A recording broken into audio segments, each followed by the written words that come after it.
Vídeo do canal BBC News Brasil.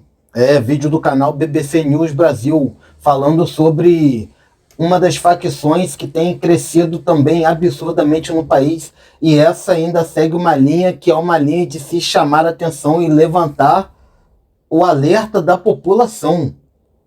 Essa facção específica tem usado uma guerra e tem colocado tentado passar para a população que tem um viés evangélico. O líder dessa facção aí, que hoje tem sido o Peixão, quando tomou a alta, uma das primeiras coisas que ele fez foi acabar com os terreiros de macumba, de religiões de religiões de matrizes africanas. Ele fez, teoricamente, uma limpa. Muitos evangélicos gostaram, teve muitas pessoas que gostaram, teve aqueles que não gostaram, que ficaram indignados. Só que eu trago uma reflexão aqui para vocês. Imagina se depois de um tempo troca-se a liderança daquela comunidade e entra um líder que não gosta das igrejas, que ele é de raiz afrodescendente, ele não gosta de igrejas e como o Peixão já fez isso, então agora ele vai fazer o mesmo e manda acabar com todas as igrejas da comunidade. Imagina, se manda expulsar todos os evangélicos e mandar tudo embora. Olha o perigo de um tipo de guerra dessa daí. Então como que a gente vai ver esse tipo de coisa acontecer e não vai ficar em alerta? É exatamente isso que acontece no Hamas. É exatamente isso que acontece para aquela direção de Israel, porque eles estão até hoje com guerra santa. Vamos assistir o que tem acontecido.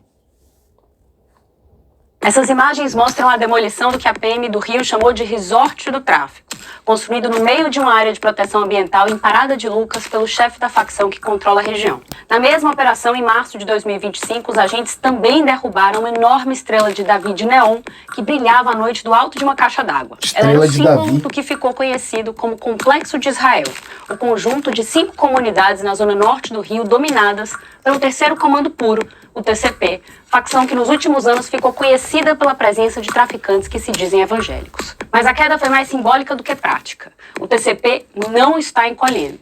Pelo contrário, virou a terceira força do crime organizado no Brasil depois do Comando Vermelho, de que é rival, e do primeiro comando da capital. Eu sou Camila Varas Mota, da BBC News Brasil, e conto mais nesse vídeo. Antes de mais nada, é importante dizer que, segundo os especialistas com quem eu conversei, a influência de religiões sobre as dinâmicas de poder do tráfico sempre existiu e não é algo particular ao protestantismo.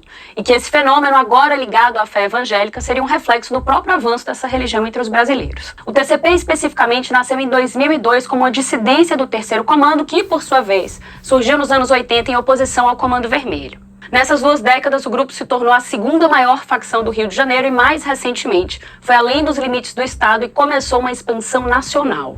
O mapeamento feito pela Agência de Inteligência Brasileira, a ABIN, aponta que atualmente ela está no Espírito Santo, Minas Gerais, Goiás, Bahia, Ceará, Amapá, Acre, Mato Grosso do Sul e Rio Grande do Sul. Faltou o estado aí, pô. Faltou outros lugares também para falar. Pode ter certeza. E que ainda não tem sido amplamente retratado é a ascensão de um terceiro polo de poder. O coordenador-geral de análise de conjuntura nacional da ABIN, Pedro Souza Mesquita, chamou a atenção para esse movimento em uma fala no Congresso em novembro. É justamente a ascensão do Terceiro Comando Puro do Rio de Janeiro em âmbito nacional, replicando em muito o método do próprio Comando Vermelho e ocupando os lugares em que o PCC era predominante e hoje já não é mais, porque cada vez mais olha para fora. Uma das fronteiras cruzadas pela facção recentemente foi o Ceará. Há uns 3 meses, a estrela de Davi começou a aparecer nos muros de cidades como Maracanaú, na região metropolitana de Fortaleza. Em outubro, correu a notícia de que pelo menos 4 terreiros lá tinham sido fechados a mando da facção, que há anos faz coisas parecidas na zona norte do Rio. Eu tive em Fortaleza recentemente, conversei com o delegado-geral da Polícia Civil do Estado, Márcio Gutierrez, que disse que os casos ainda estão sendo investigados. Desde setembro, eles têm monitorado a movimentação do grupo mais a fundo. Segundo a polícia, a entrada no Ceará se deu por meio da aliança com uma facção local, algo que o CV e PCC também fizeram para crescer nacionalmente. A coordenadora do Grupo de Estudos dos Novos Ilegalismos da Universidade Federal Fluminense, Carolina Grilo, comentou que esse é o movimento padrão de expansão das facções criminosas aqui no Brasil. Para as facções menores, a vantagem dessas alianças é que elas entram em redes de solidariedade com grupos maiores, que podem ser um acesso mais fácil a drogas, armas e suporte em casos de conflito com rivais. No caso do Ceará, o grupo é o Guardiões do Estado, GDE, que ficou conhecido lá entre 2017 e 2018 pela violência justamente na disputa com grupos rivais. Isso levou Fortaleza à posição de cidade com maior índice de homicídios no país nessa época. As autoridades locais fizeram um trabalho intenso de repressão e nos últimos anos o grupo perdeu força. E foi nesse cenário de enfraquecimento que membros do GDE passaram a aderir ao TCP. As investigações da polícia mostram que isso aconteceu depois que lideranças da facção cearense fugiram para o Rio de Janeiro e, uma vez lá, passaram a costurar a aliança. Essa é a ligação que temos visto aí, ó, nessa mega operação. Várias lideranças de outros estados estavam homiziados nas comunidades do Rio de Janeiro, porque é um território que estava sob proteção do judiciário e não poderia ter operação. Ficou um ambiente totalmente favorável para que eles conseguissem fazer o que quisessem. Uma das características que mais chamam a atenção em relação ao TCP é o narcopentecostalismo, o termo que descreve a associação entre traficantes e religiões evangélicas. A existência de traficantes evangélicos, como eu comentei, não é nova e nem começa com o TCP. Quem estuda o assunto frisa bem isso. O fenômeno... Daqui a pouco vai ter traficante pastor. Se não já tiver. Obreiro de fuzil. Vamos falar que estava igual a Neemias. Construindo com a ferramenta de construção em uma mão e a espada na outra. É isso aí, pô. Entra na tendência maior de crescimento das religiões pentecostais no Brasil. O número de adeptos de religiões evangélicas cresceu no Brasil na última década, e entre esses novos fiéis há pessoas de vários perfis, inclusive membros de grupos criminosos. Mas no caso do TCP, a religiosidade vai além da questão individual e transborda para a identidade do grupo. E isso tem chamado a atenção dos pesquisadores. E aí entra a figura do homem que seria um dos principais líderes Álvaro do grupo, Malaquias que, segundo Santa a Rosa, polícia, controla o complexo de Israel. Álvaro Malaquias Santa Rosa, conhecido como Peixão. Sabe-se muito pouco sobre a biografia dele. Por exemplo, como ele se converteu.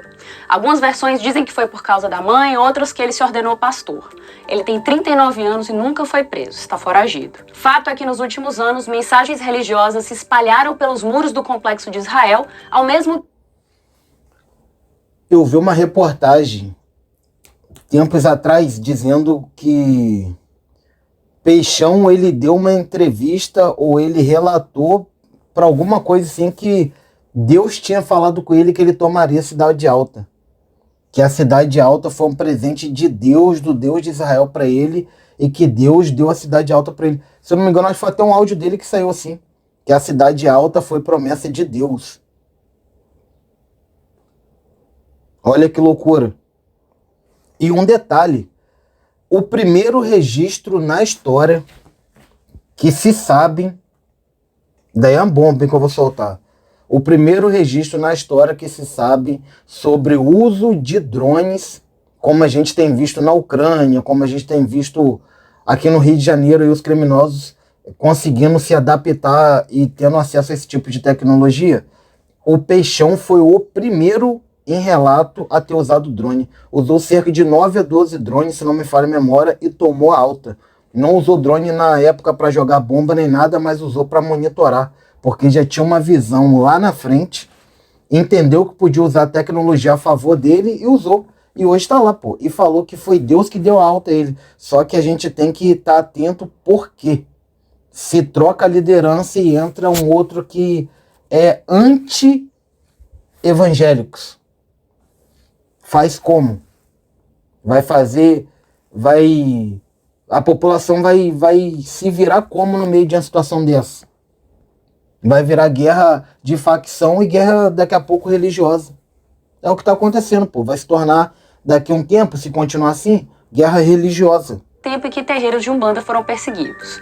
Também já houve denúncias de que igrejas católicas na região foram proibidas de celebrar cerimônias. Olha aí que loucura. E chegando até aqui, você talvez esteja se perguntando: mas um traficante evangélico não é um contrassenso? Matar, torturar e extorquir não é o oposto do que se espera de fiéis cristãos? Eu perguntei isso aos especialistas com quem conversei, que responderam que os membros evangélicos do TCP fazem uma interpretação bem particular da Bíblia. Cristina Hintz, pesquisadora associada ao programa de pós-graduação em Ciências Sociais da UERJ, apontou que o discurso religioso é usado para embasar uma espécie de guerra espiritual contra os inimigos, do bem contra o mal. E que isso acontece principalmente em confrontos com o CV, tradicionalmente relacionado a religiões de matriz africana. Na comunidade evangélica mais tradicional, a rejeição da ideia de que traficantes possam ser de fato cristãos é muito forte. A lógica é que ser evangélico não significa só aderir às crenças da religião, mas ter atos e um estilo de vida de acordo com certos preceitos. Mas, segundo pesquisadores, a religião daria aos membros do TCP uma sensação de pertencimento. O sociólogo Luiz Fábio Silva Paiva, que há mais de 10 anos estuda a formação e a presença de facções no Ceará, destaca esse ponto, ressaltando que CV e PCC também têm uma retórica que gera identificação. O CV é a questão de ser, entre aspas, o próprio crime, uma facção antiga, e o PCC com o discurso dos irmãos do crime, o que ele aponta como um dos fatores para o sucesso da expansão dos dois grupos. E o TCP tem a seu favor justamente o fato de que o pentecostalismo segue crescendo no Brasil. O último censo realizado entre a população carcerária no Ceará, por exemplo, mostrou que 43,2% dos quase 20 mil presos eram evangélicos. Esse percentual é de 26,9% entre a população brasileira, conforme o último censo. Além da religiosidade, a Cristina Hintz chamou a atenção para outras 3 características do grupo. A formação de uma aliança com o PCC, que proporcionou acesso aos mercados internacionais do grupo paulista, a aproximação de grupos milicianos, inclusive com a reprodução de práticas das milícias, como a extorsão, e a relação menos conflituosa com a polícia, o que de forma geral tem evitado confrontos com as forças policiais no Rio de Janeiro. Por outro lado, o TCP... Tem isso mesmo, geralmente os maiores confrontos em operações são em comunidades que são dominadas pelo Ser Vermelho. As comunidades dominadas por essa facção do vídeo aí não tem muito hábito de estar tendo aquele embate com as forças de segurança. Eles enxergam de uma outra forma, preferem um arrego e largar as coisas correrem mais suaves. Em guerra contra o CV em busca de domínio territorial. Olha o arsenal. Um conflito alimentado por um arsenal de armas de grosso calibre, olha o arsenal. Artefatos explosivos como granadas, drones, que preocupam Tropa de dentro Manaus. do contexto de expansão geográfica das duas facções. O temor é que a chegada do TCP a outros estados seja acompanhada de uma intensificação na disputa por comunidades e que isso se reflita em mais mortes em algumas regiões. A gente segue acompanhando esse e outros temas de segurança pública. Eu fico por aqui. Obrigada e até a próxima. É isso. Você que gostou do vídeo, segue, curte, compartilha. Lembrando que o seu like é importante para o canal, rapaziada. Tamo junto.